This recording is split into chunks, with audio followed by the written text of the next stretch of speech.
నమస్తే, welcome to Volga news. నేను భానుశ్రీ. కూటమి ప్రభుత్వం విద్యుత్ ఛార్జీలు పెంచి పేద మధ్యతరగతి ప్రజల నడ్డి విరిచిందని ప్రకాశం జిల్లా యార్లగొండం పాలెం ఎమ్మెల్యే చంద్రశేఖర్ విమర్శించారు. ఆయన వైసీపీ నేతలతో కలిసి నిరసన తెలియజేశారు.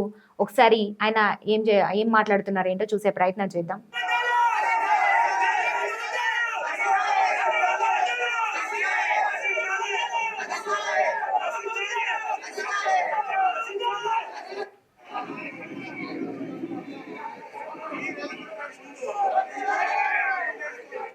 పట్టణంలోని సబ్ స్టేషన్ వద్దకు చేరుకొని వాళ్ళు నిరసన అయితే తెలియజేశారు. పేదవాడు ఇళ్ళ భవన నిర్మాణం 6 నెలల పాటు ఆగిపోయి ఒక పక్కుంటే, దీనికి తోడు అంటే రైతన్నకు ఇస్తానన్న పెట్టుబడి సహాయం కూడా అందించకపోగా విద్యుత్ ఛార్జీలు పెంచడం ఎంతవరకు కరెక్ట్ అంటూ కూడా చంద్రశేఖర్ ఈరోజు ఈ నిరసన కార్యక్రమంలో పాల్గొని కూడా ఆయన మాట్లాడడం అయితే జరిగింది. ఒకసారి చూద్దాం. ఇదే అబద్ధాలను కొనసాగిస్తూ ప్రజలను మోసం చేయటం ఆపివేయాలి. చంద్రబాబు గారు ఇచ్చిన మాట మీద నిలబడాలి. మాట తప్పి ప్రజల్ని మోసం చేసే విధానాన్ని వదులుకోవాలి. ఈ చిట్ట చివరి అవకాశాన్ని చంద్రబాబు నాయుడు ప్రజలకి మంచి చేయడానికి వాడాలి తప్ప ఇలా మోసం చేయడానికి, తన కొడుకుకి దోచిపెట్టడానికి ఉపయోగించడానికి వీలే లేదు. చంద్రబాబు గారి ప్రజా వ్యతిరేక విధానాలు నశించాలి. Thank you.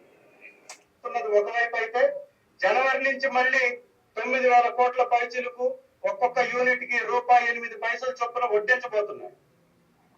ఈ విధంగా దాదాపుగా 15,643 కోట్ల రూపాయలు దాదాపుగా ప్రజలపై వేసి భారం మోపి ప్రజల్ని మోసం చేస్తున్నటువంటి ఈ ప్రభుత్వ విధానానికి వ్యతిరేకంగా ఇవాళ ర్యాలీ చేపట్టాం. ఎర్రగొండపాలెం వ్యాప్తంగా అన్ని మండలాల నుంచి పెద్ద ఎత్తున వైఎస్ఆర్ కాంగ్రెస్ పార్టీ వాగ్దానాలు నెరవేర్చినందుకు రైతులు పడుతున్నటువంటి ఇబ్బందుల మీద మన ధర్నా కార్యక్రమం చేపట్టాం. జిల్లా వ్యాప్తంగా ఒక దగ్గరకు వచ్చి ఇవాళ విద్యుత్ విషయంలో తెలుగుదేశం పార్టీ, కూటమి ప్రభుత్వం, చంద్రబాబు నాయుడు చెప్పినటువంటి అబద్ధాలు, చెప్పినటువంటి మాటలు, ప్రజలకు ఇచ్చినటువంటి వాగ్దానాలని మరచి ఇవాళ వెయ్యను అధిక భారాన్ని మోపను అని చెప్పినటువంటి చంద్రబాబు నాయుడు మళ్ళీ 15,400 కోట్ల రూపాయలు విద్యుత్ ఛార్జీలు పెంచి ట్రూ ఆఫ్ ఛార్జీల పేరుతోటి దాదాపు నవంబర్ నుంచి 6,000 కోట్ల రూపాయలు ఎలా వసూలు చేయాలో యూనిట్ కి 68 పైసలు వసూలు చేసి విన్నారు కదా. ఈ నేపథ్యంలో కూటమి ప్రభుత్వం తీరును మార్చుకోవాలి, ప్రజలకి అండగా ఉండాల్సింది పోయి విద్యుత్ ఛార్జీల పెంపు ఎంతవరకు సమంజసం అంటూ కూడా ఈరోజు చంద్రశేఖర్ నిలదీశారు. ఏదైతే వైసీపీ కార్యకర్తలతో కలిసి కూడా ఆయన నిరసన కూడా తెలియజేయడం జరిగింది. మీరు విద్యుత్ ఛార్జీలని తక్షణమే తగ్గించకపోతే మేము ధర్నాకు కూడా దిగుతామంటూ కూడా ఆయన తెలియజేయడం అయితే జరిగింది. ఈ నేపథ్యంలో కూటమి ప్రభుత్వం వ్యవహరిస్తున్న తీరుకు ప్రజలకు అండగా నిలబడడానికి వైసీపీ విద్యుత్ ఛార్జీల పెంపుపై పోరుబాటకు సిద్ధమన్నారు ఆయన. ఇదే గనక తక్షణమే తగ్గించకపోతే ధర్నాకి కూడా దిగి పెద్ద ఎత్తున మేము తీసుకెళ్లాల్సి ఉంటుందంటూ కూడా ఆయన తెలియజేశారు.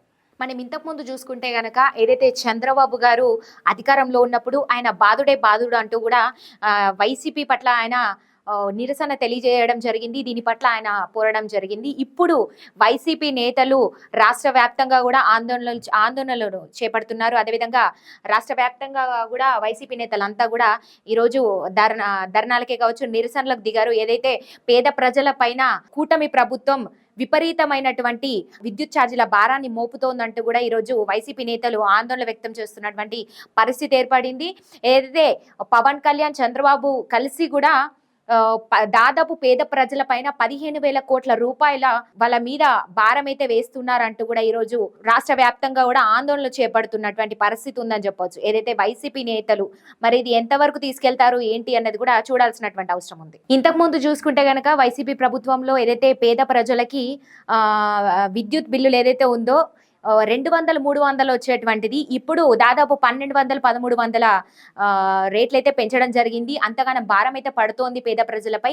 దీనికి ఖచ్చితంగా కూటమి ప్రభుత్వం సమాధానం చెప్పి తీరాలంటున్నారు వైసీపీ నేతలు. సో వైసీపీ నేతలు తక్షణం ఇవి తగ్గించకపోతే మాత్రం మేము పోరుబాటకు సిద్ధం అంటున్నారు వాళ్ళు. అదేవిధంగా చంద్రబాబు నాయుడుతో ఇంకా మాకు సమరమే అంటూ కూడా వైసీపీ కార్యకర్తలే కావచ్చు, నేతలే కావచ్చు ఈరోజు తెలియజేస్తున్నటువంటి పరిస్థితి.